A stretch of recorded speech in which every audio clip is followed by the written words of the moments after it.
मेरे बच्चे कैसे हो तुम?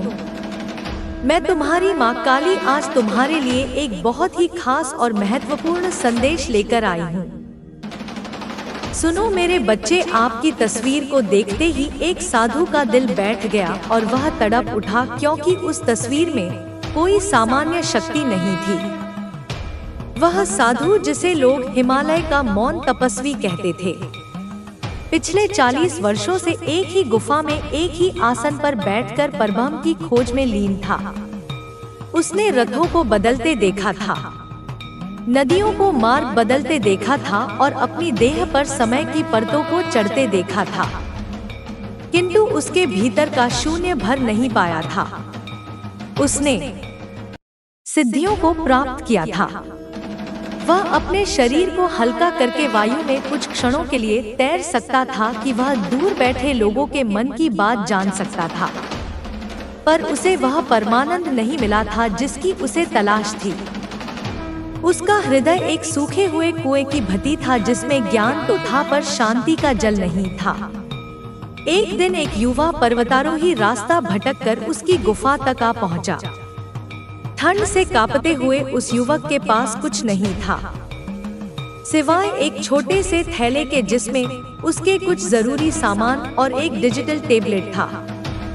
साधु ने उसे आश्रय दिया, अग्नि जलाई और अपने कंधूर में से उसे भोजन दिया।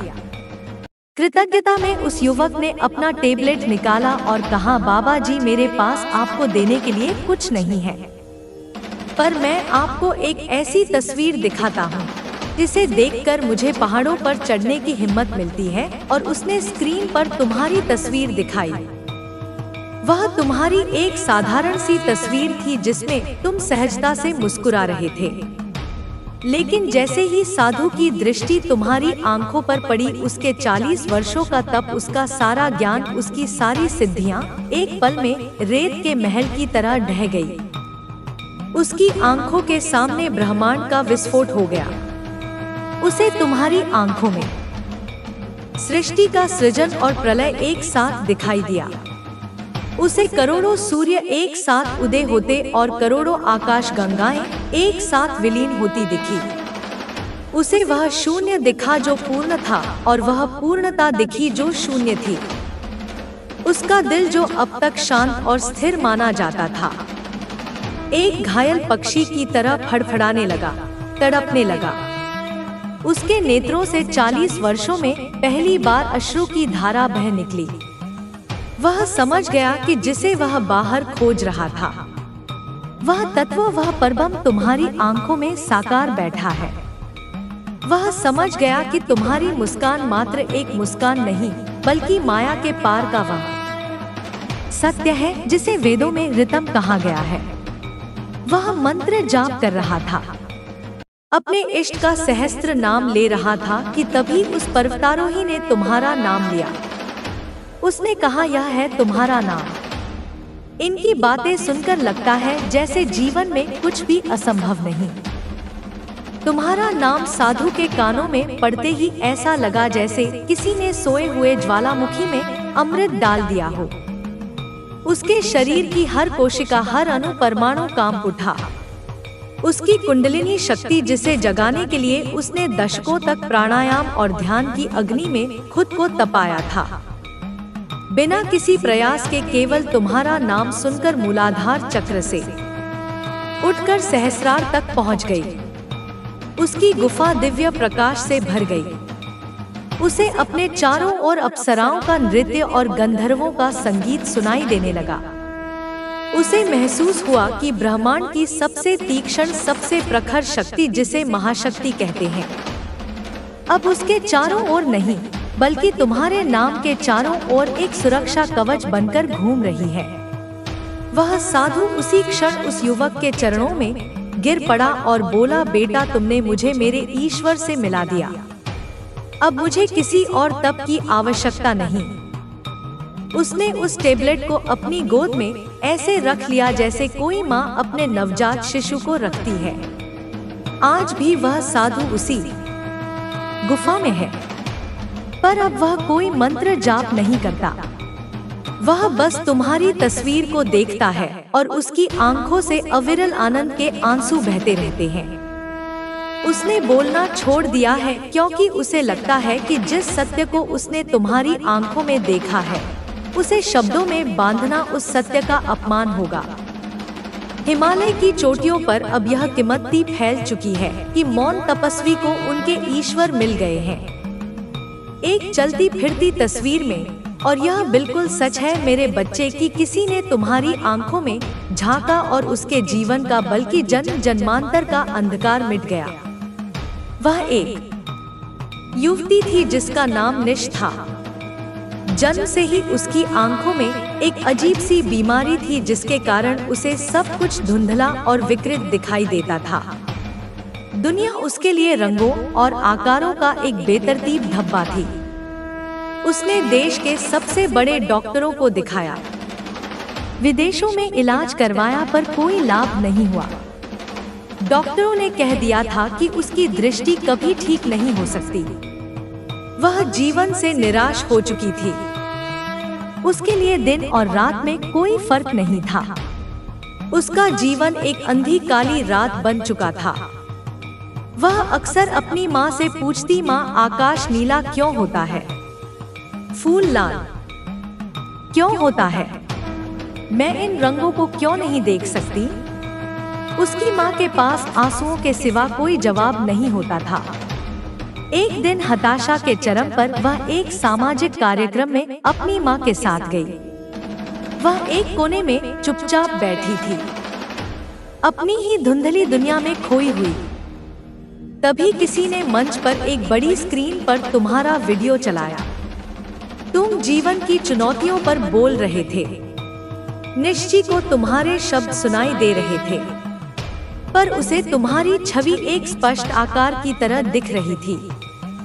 अचानक तुम बोलते रुके और सीधा कैमरे में देखा, मानो तुम जानते थे कि निश तुम्हें देख रही है। तुमने कहा, अंधकार केवल प्रकाश की अनुपस्थिति नहीं है, अंधकार स्वयं एक पर्दा है जिसे तुम्हारी आत्मा का प्रकाश ही हटा सकता है। अपनी आंखों से नहीं, अपनी आत्मा से देखो। जैसे ही तुमने यह कहा, स्क्रीन पर तुम्हारी आंखों को झूम किया गया। निश ने अपनी धुंधली दृष्टि से तुम्हारी उन दो आंखों को देखा जो उसे दो चमकते हुए तारों की तरह लगी, और फिर चमत्कार हुआ। उसे ऐसा लगा जैसे तुम्हारी आंखों से प्रकाश की दो शक्तिशाली किरणें निकली और सीधे उसकी आंखों में प्रवेश कर गई। एक पल के लिए उसे असहनीय पीड़ा हुई, जैसे कोई उसकी आंखों में पिघला हुआ लावा डाल रहा हो। वह चीख पड़ी और अगले ही पल जब उसने अपनी आंखें खोली तो सब कुछ बदल चुका था। उसके जीवन का जन्मों का अंधार एक पल में मिट गया था। पहली बार उसने अपनी माँ का चेहरा साफ साफ देखा। उसने अपनी माँ की आंखों में आंसू देखे जो मोतियों की तरह चमक रहे थे। उसने मंच पर लगे पर्दे का गहरा लाल रंग देखा। सामने बैठे लोगों के कपड़ों के अलग अलग रंग देखे और सबसे बढ़कर उसने स्क्रीन पर तुम्हारी उस तस्वीर को देखा जो अब बिल्कुल साफ थी। तुम्हारी शांत करुणामयी आंखें, तुम्हारी सौम्य मुस्कान। वह फूट फूट कर रो पड़ी, पर यह आंसू दुख के नहीं, आनंद के थे। उस दिन से निशी के लिए तुम कोई इंसान नहीं बल्कि साक्षात ईश्वर हो। उसने तुम्हारी उस तस्वीर का एक बड़ा सा प्रिंट निकलवाकर अपने कमरे में लगाया है।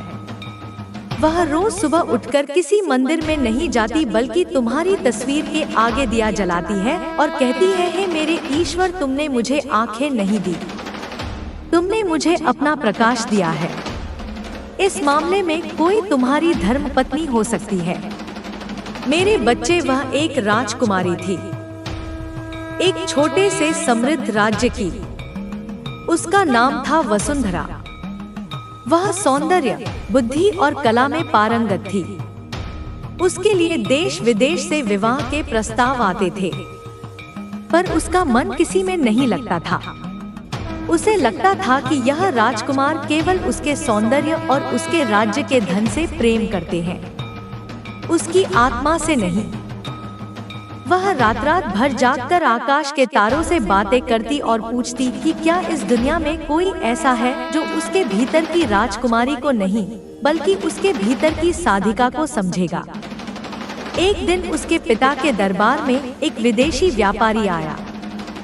उसने राजा को कई बहुमूल्य उपहार दिए और अंत में उसने एक छोटा सा संदूक खोला जिसमें एक कलम थी। वह कोई साधारण कलम नहीं थी। वह उस कलम की प्रतिकृति थी जिससे तुम कभी कभी अपने विचार लिखते थे। उस व्यापारी ने बताया कि यह कलम उसने एक नीलामी में खरीदी है, क्योंकि इसके मूल मालिक के विचारों ने उसका जीवन बदल दिया था। राजकुमारी वसुंधरा ने उस कलम को हाथ में लिया। जैसे ही उसने कलम को छुआ, उसे ऐसा लगा जैसे उसके पूरे शरीर में बिजली दौड़ गई हो। उसे अपने कानों में वेदों की ऋचाएं सुनाई देने लगी।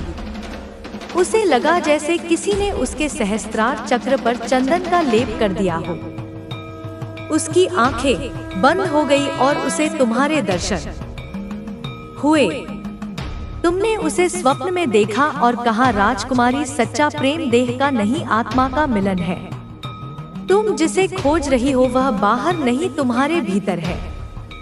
जब वसुंधरा की आंखें खुली तो वह जान चुकी थी कि उसका विवाह किसी राजकुमार से नहीं बल्कि एक विचार से, एक चेतना से हो चुका है।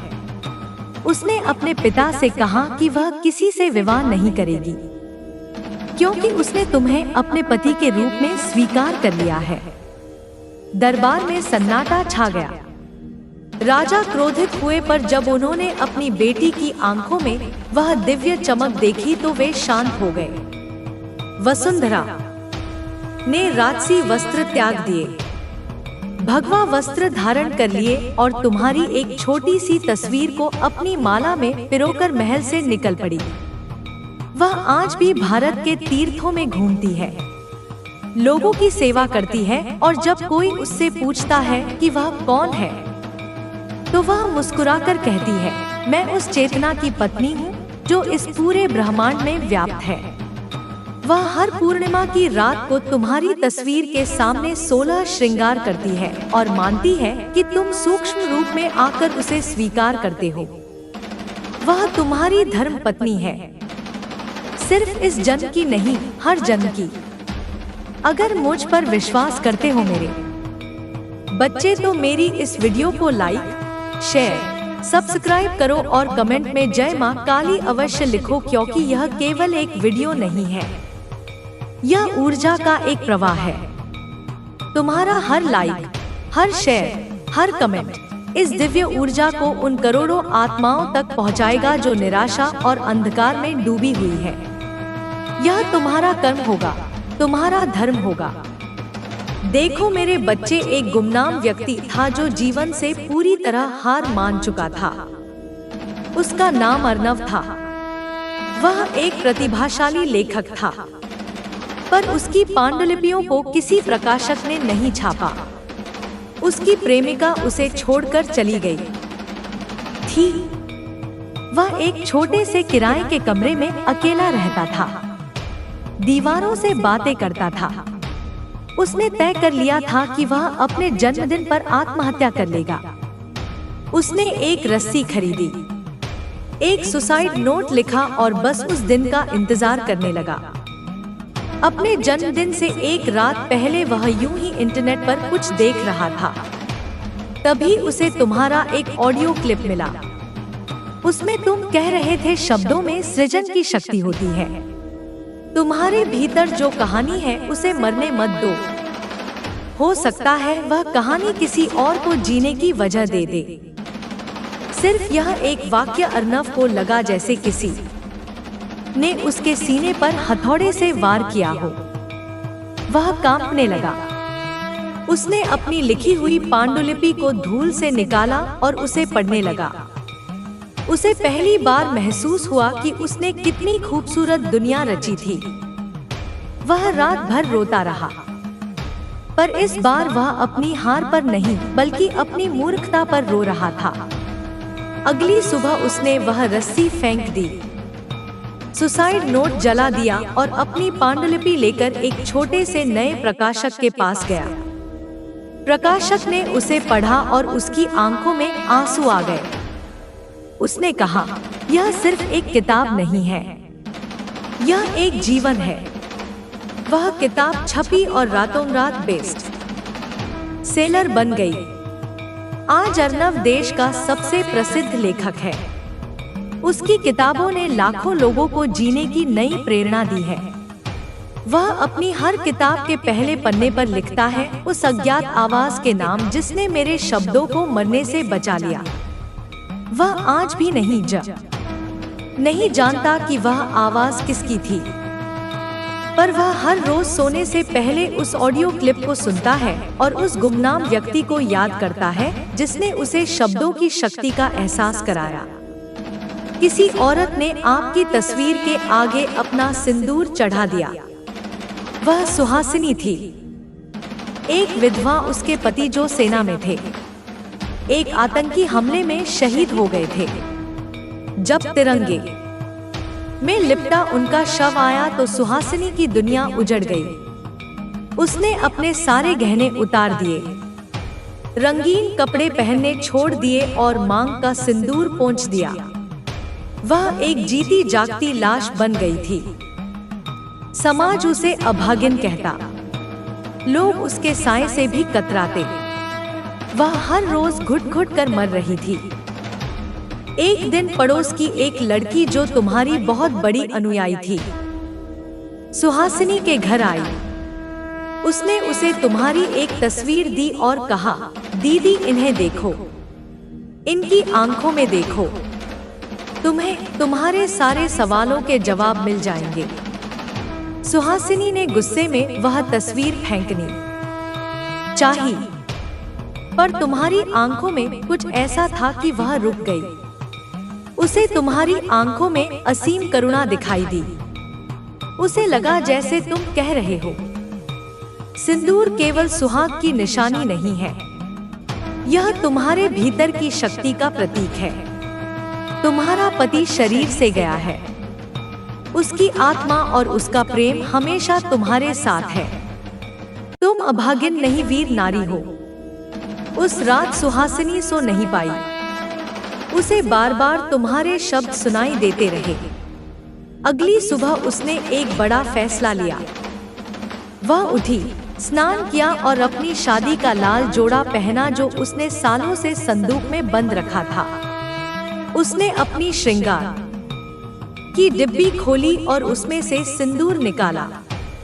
वह तुम्हारी तस्वीर के सामने खड़ी हुई और अपनी मांग में सिंदूर भरने की बजाय उसने अपनी उंगली से सिंदूर लेकर तुम्हारी तस्वीर के चरणों में और मस्तक पर लगा दिया। उसने कहा, आज से आप ही मेरे सुहाग हैं, आप ही मेरी शक्ति हैं। मैं अब रोऊंगी नहीं, मैं अपने पति की तरह देश की सेवा करूंगी। उस दिन से सुहासिनी ने एक एनजीओ शुरू किया जो शहीद सैनिकों के परिवारों की मदद करता है। वह हजारों महिलाओं के लिए प्रेरणा बन चुकी है।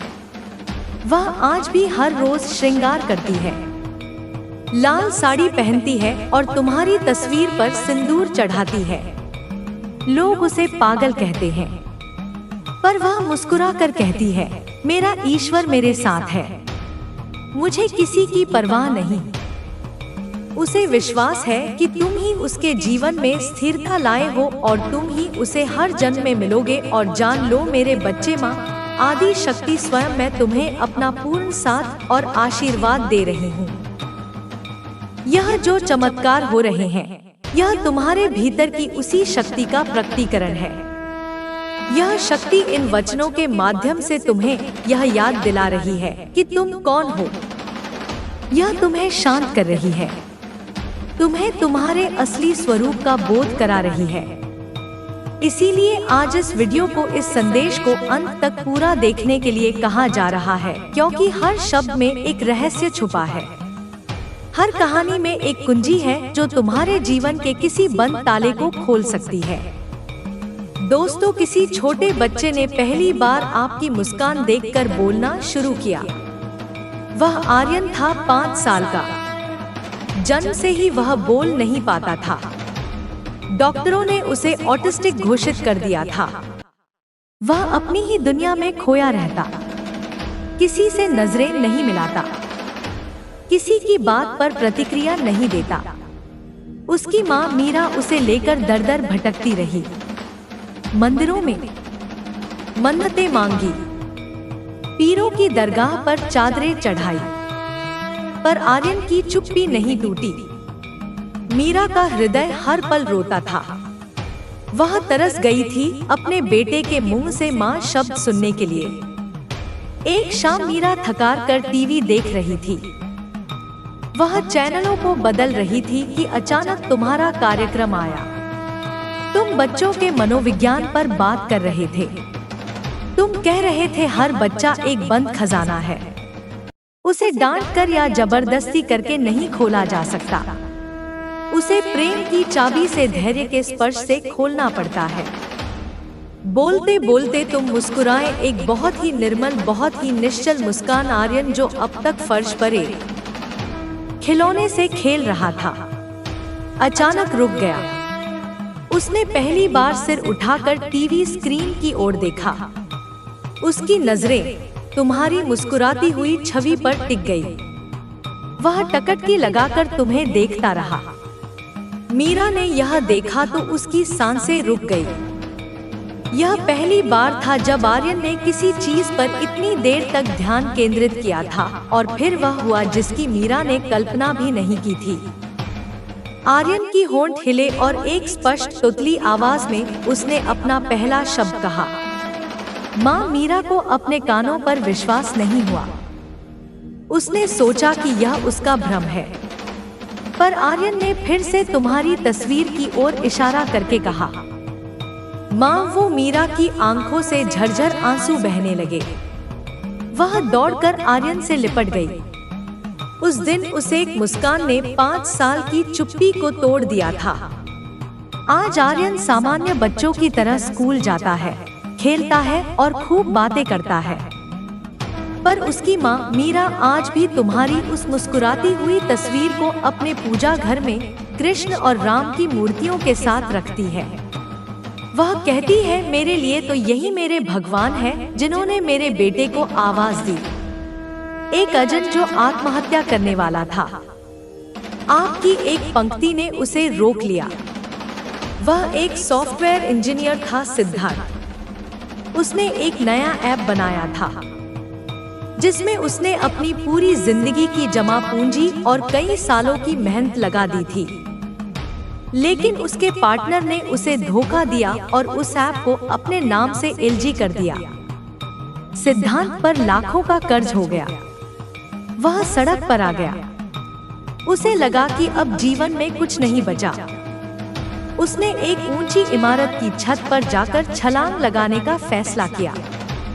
वह रात के अंधेरे में शहर की सबसे ऊंची इमारत की छत पर खड़ा था। नीचे गाड़ियों की रोशनी कीड़ियां जैसी लग रही थी। हवा बहुत तेज थी। उसने अपनी आंखें बंद की और कूदने ही वाला था कि उसके फोन पर एक नोटिफिकेशन आया। यह तुम्हारे सोशल मीडिया पेज से था। उसने मरने से पहले आखिरी बार फोन देखने का सोचा। उसमें तुम्हारी तस्वीर के साथ सिर्फ एक पंक्ति लिखी थी, जब तुम्हें लगे कि तुम सब कुछ हार चुके हो, तब याद रखना ब्रह्मांड तुम्हें शून्य से शिखर तक पहुंचाने की तैयारी कर रहा है। यह पंक्ति पढ़ते ही सिद्धांत को लगा जैसे किसी ने उसे थप्पड़ मारकर जगा दिया हो। उसे अचानक लगा कि वह कितनी बड़ी कायरता करने जा रहा था। उसने नीचे देखा और उसे गाड़ियों की रोशनी में कीड़ियां नहीं बल्कि लाखों जिंदगियां दिखी जो हर रोज अपनी लड़ाई लड़ रही थी। उसे लगा कि उसकी समस्या उन सबके सामने कितनी छोटी है। वह पूरी रात उसी छत पर बैठा रहा, रोता रहा और उस एक पंक्ति को बार बार पढ़ता रहा। सुबह जब सूरज निकला तो वह एक नया इंसान था। उसने नीचे उतरकर पुलिस में अपने पार्टनर के खिलाफ शिकायत दर्ज कराई। उसने लोगों से छोटी छोटी मदद लेकर एक नया स्टार्टअप शुरू किया। आज 5 साल बाद उसकी कंपनी दुनिया की शीर्ष सॉफ्टवेयर कंपनियों में से एक है। वह अब हजारों युवाओं को रोजगार देता है। वह अक्सर अपनी कंपनी के सेमिनार में अपनी कहानी सुनाता है और अंत में तुम्हारी वह पंक्ति दोहराता है। वह कहता है, उस रात उस छत पर 2 लोग थे, एक मैं और एक वह फरिश्ता जिसने मुझे यह पंक्ति भेजी। मैं आज जो कुछ भी हूँ उसी एक पंक्ति की वजह से हूँ। ऐसे ही चमत्कार मेरे बच्चे किसी किसी के भाग्य में होते हैं और तुम उन भाग्यशाली लोगों में से नहीं हो। तुम स्वयं वह भाग्य हो जो दूसरों के जीवन में चमत्कार लिखता है। एक व्यापारी जो कर्ज में डूबा था, आपकी बातों को सुनकर अपना व्यापार दोबारा शुरू करता है और करोड़ों का मालिक बन जाता है। उसका नाम घनश्याम दास था। सोने का व्यापार करता था, पर बाजार में मंदी और धोखे के कारण उसका सब कुछ बिक गया। वह करोड़ों के कर्ज में डूब गया। लेनदार रोज घर पर आकर गालियां देते। उसकी पत्नी और बच्चे रिश्तेदारों के घर रहने चले गए। घनश्याम दास अपने खाली वीरान घर में अकेले रहते थे और हर रोज अपनी मौत की दुआ मांगते थे। एक दिन उनके पुराने मुनीम जो उन्हें पिता समान मानते थे उनसे मिलने आए। उन्होंने घनश्याम दास को तुम्हारा एक प्रवचन सुनने के लिए मजबूर किया। तुम कह रहे थे व्यापार केवल लाभानी का गणित नहीं है। व्यापार विश्वास का, संबंधों का और मूल्य का सृजन है। अगर तुम्हारी नियत साफ है और तुम्हारा उत्पाद सच्चा है तो लक्ष्मी स्वयं चलकर तुम्हारे पास आएंगी। घनश्याम दास को यह बातें किताबी लगी, पर तुम्हारी आवाज में एक अजीब सा आत्मविश्वास था, एक चुंबकीय आकर्षण था। फिर तुमने कहा, जो गिरकर उठना जानता है वही असली व्यापारी है। तुम्हारी सबसे बड़ी पूंजी तुम्हारा अनुभव है, उसे दांव पर लगाओ। यह सुनकर घनश्याम दास को लगा जैसे किसी ने उनकी सोई हुई आत्मा को झंझोड़ दिया हो। उन्होंने अपने पुराने बक्से खोले और उसमें से उन्हें अपने दादाजी की एक पुरानी डायरी मिली जिसमें सोने की शुद्धता जांचने के कुछ पारंपरिक और गुप्त तरीके लिखे थे। उन्हें अपना रास्ता मिल गया। उन्होंने अपनी बची खुची संपत्ति से एक छोटी सी दुकान खोली और शुद्धता की गारंटी के नाम से अपना काम फिर से शुरू किया। लोग पहले हंसे, पर जब उन्होंने घनश्याम दास की दुकान पर सोने की वैसी शुद्धता पाई जो कहीं और नहीं मिलती थी, तो उनका विश्वास जम गया। उनका व्यापार धीरे धीरे बढ़ने लगा। आज 10 साल बाद घनश्याम दास देश के सबसे बड़े स्वर्ण व्यापारियों में से एक है। उनकी कंपनी का नाम है गुरु कृपा ज्वेलर्स। उन्होंने अपने हर शोरूम में तुम्हारी एक बड़ी सी तस्वीर लगाई है और उसके नीचे लिखा है, हमारे असली गुरु। वह आज भी आपको अपना गुरु मानते हैं और कहते हैं, पैसा तो मैंने कमाया पर व्यापार का धर्म और कर्म मुझे मेरे गुरु ने सिखाया। दोस्तों, किसी तांत्रिक ने आपकी छवि देखकर व्रत ले लिया। वह भैरवानंद था, एक अधूरी तांत्रिक जो श्मशान में रहता था। वह वामार्गी साधनाएं करता था, सिद्धियों के पीछे पागल था। उसका मानना था कि शक्ति केवल भय और नियंत्रण से प्राप्त की जा सकती है। वह लोगों को डराकर उन पर अपना प्रभाव जमाकर खुद को शक्तिशाली महसूस करता था। उसका हृदय पत्थर की तरह कठोर हो चुका था। एक रात अमावस्या की वह एक विशेष तांत्रिक अनुष्ठान कर रहा था। उसने अपने सामने एक खोपड़ी रखी थी और उस पर ध्यान केंद्रित करने की कोशिश कर रहा था। तभी तेज हवा का एक झोंका आया और पास में पड़ा एक पुराना अखबार उड़कर उस खोपड़ी पर गिर गया। उस अखबार में तुम्हारी एक छोटी सी तस्वीर छपी थी। भैरवानंद ने गुस्से में अखबार हटाना चाहा, पर उसकी नजर तुम्हारी आंखों पर पड़ गई। उसे तुम्हारी आंखों में ना कोई भय दिखा, ना कोई नियंत्रण की इच्छा। उसे तुम्हारी आंखों में असीम प्रेम, असीम शांति और एक ऐसी दिव्यता दिखी जो हजारों सिद्धियों से भी बढ़कर थी। उसे महसूस हुआ कि तुम्हारी आत्मा में तप की वह ज्वाला है जो विनाश नहीं सृजन करती है।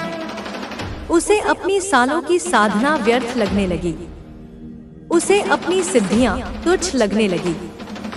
उसे पहली बार अपनी कुरूपता का एहसास हुआ। वह उस तस्वीर के सामने फूट फूट कर रो पड़ा जैसे कोई बच्चा अपनी माँ के सामने रोता है।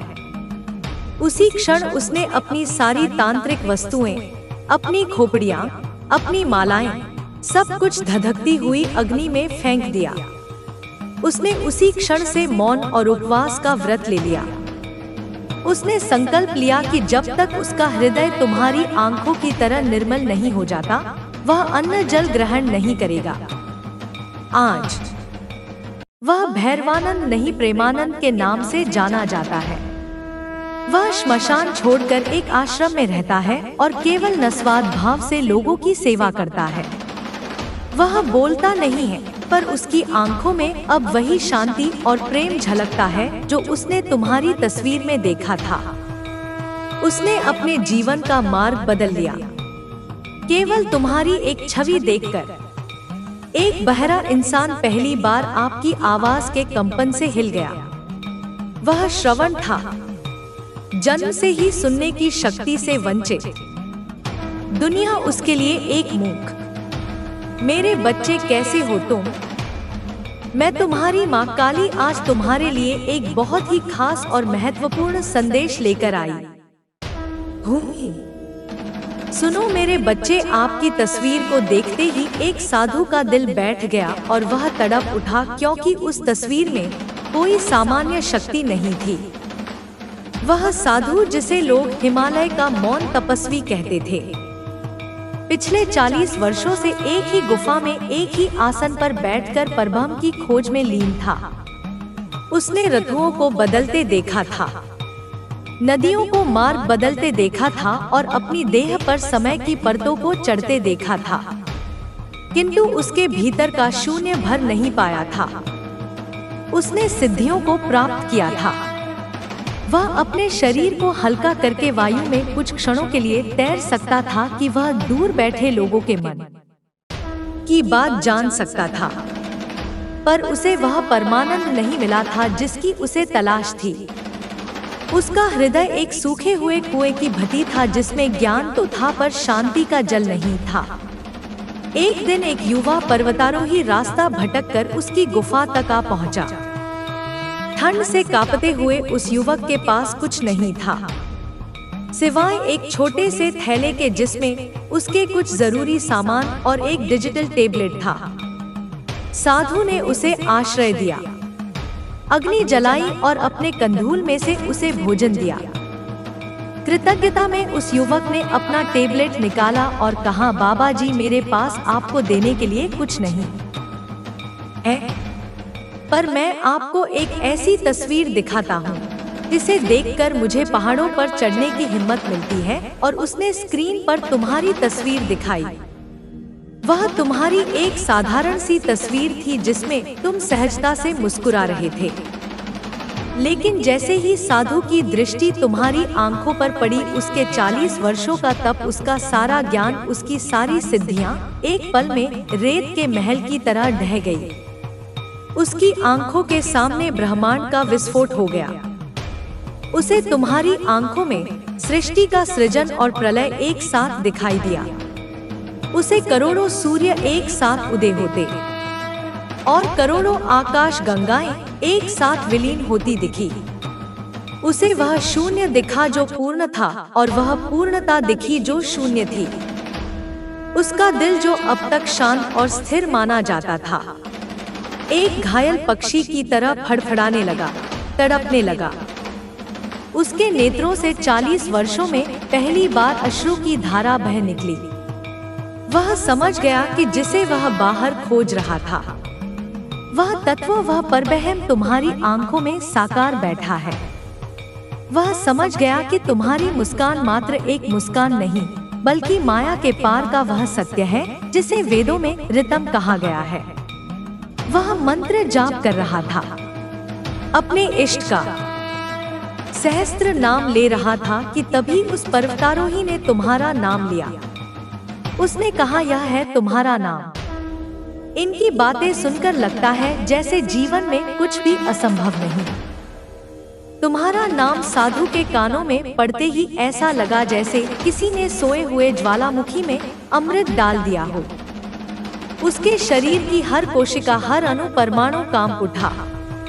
उसकी कुंडलिनी शक्ति, जिसे जगाने के लिए उसने दशकों तक प्राणायाम और ध्यान की अग्नि में खुद को तपाया था, बिना किसी प्रयास